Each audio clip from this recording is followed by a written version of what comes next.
To be or not to be? That is the question. But is it the question? I get so many questions regarding Agile and its imminent death and dismemberment. The latest one is the party over for Scrum Masters and Agile coaches? Why are companies rethinking all the Agile roles? And I think that's a valid question.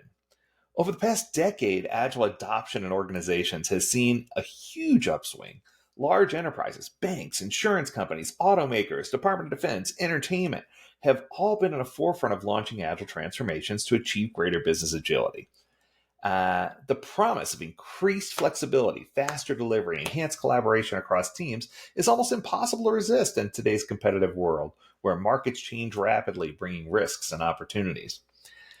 Scaled Agile brought Agile to the enterprise in many cases, and with it came a flurry of large scale Agile transformations. The rush to become Agile overnight resulted in an explosive demand for more Scrum Masters and Agile coaches, the two roles that were the torchbearers of the transformation.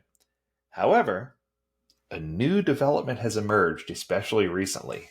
Companies are either reducing or pausing the hiring of Agile roles. And I want you to know, if you're listening to this podcast, that I just did air quotes when I said Agile roles.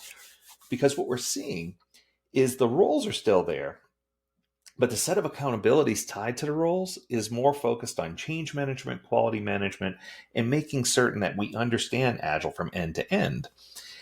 At one point, everybody gets so excited about execution of Agile that they lost focus of initiation, discovery, and all the things that were important to make things work, and it created this shift in the Agile landscape. Now, most organizations are and doing it silently, but some have gathered a lot of media attention. For example, Capital One, when they said, we're going to fire all of our Scrum Masters, they eliminated more than 1,100 Agile positions just about a year ago. Interestingly, Capital One's official statement reveals a lot about how they went about their transformation. That approach, though not unique to them, is one of the key resources of the developing challenge. Here we go. Here's their quote. It says, the Agile role in our tech organization was critical to our early transformation phases. But as our organization has matured, the natural next step is to integrate Agile delivery processes directly into our core engineering practices. So let me explain to you what that means. Translated, Agile runs in phases. Did I just say that? How about this? I said Agile was a four-phased approach in 2015. Shh, that was 10 years ago. Agile runs in phases, and it does. They don't mention it explicitly here, but what they're trying to say is Agile with a holistic focus. So Agile with a holistic focus on delivery isn't going to work. It's not going to pan out. You need to focus on Agile end to end. And in order to do that, some of the things that you need to do may not fall inside of that Agile umbrella. Wow. Agile coaches and educators are available in magnitude. But the problem is many of them don't understand the entire thing, from initiation, ideation, process design, and at the end, education. They don't understand all of the legal compliance and the regulatory and the governance that goes into the change management piece of this. So what's happening is you have this unfinished piece of work in the middle without any bookends. And Capital One's not alone. Freddie Mac let go of 75 Scrum Masters. There are countless others who are changing or shifting. Now, here's another secret. Ready?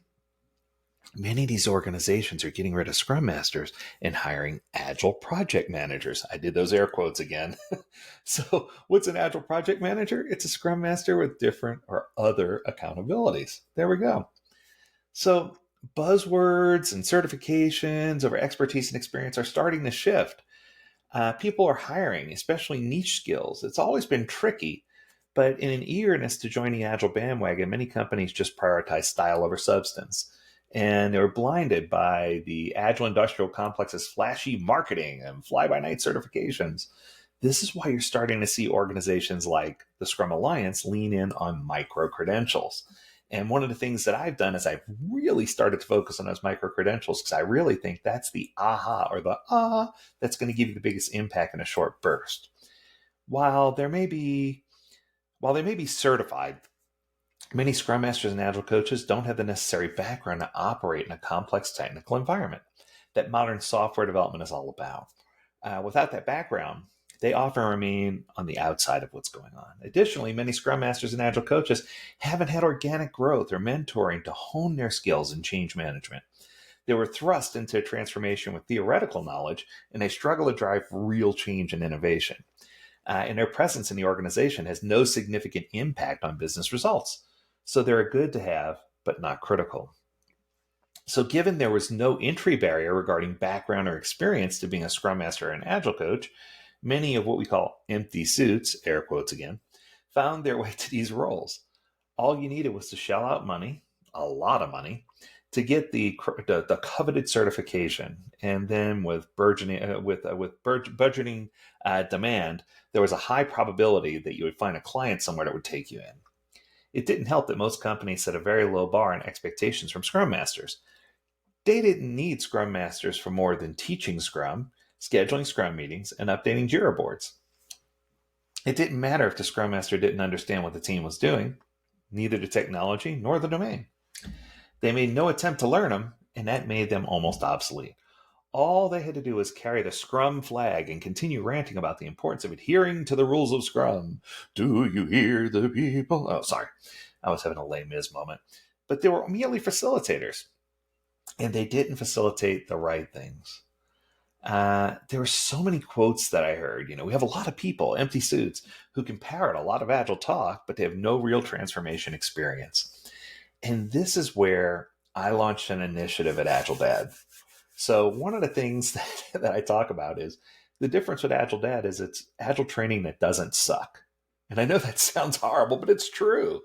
I'm telling you how the real world does Agile, not just, sure, I do offer certification classes, guilty as charged, but it's not so that you have the credential, the letters behind your name.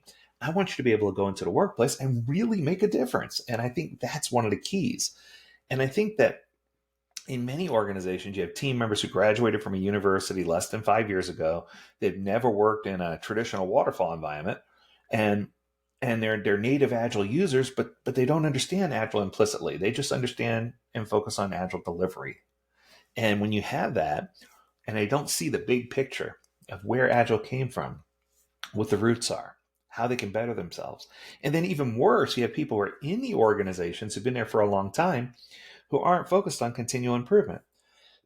They're not trying to take the steps to advance their knowledge, and they're certainly not becoming strong coaches and strong leaders within the organization. So if you are a Scrum Master in an organization right now, I have a couple of pieces of advice for you. One is learn AI. If you are a Scrum Master and Agile coach and you don't know AI, you will be obsolete. Not because AI is going to take your job, but because someone who knows AI is going to take your job. That's just the way it is. Many Scrum Masters and Agile coaches don't come from a technology background, and that's okay. But if you're not from a technology background, or even if you are, you should learn more about change management. You should learn more about quality management. You should learn more about systems thinking and understand things from end to end.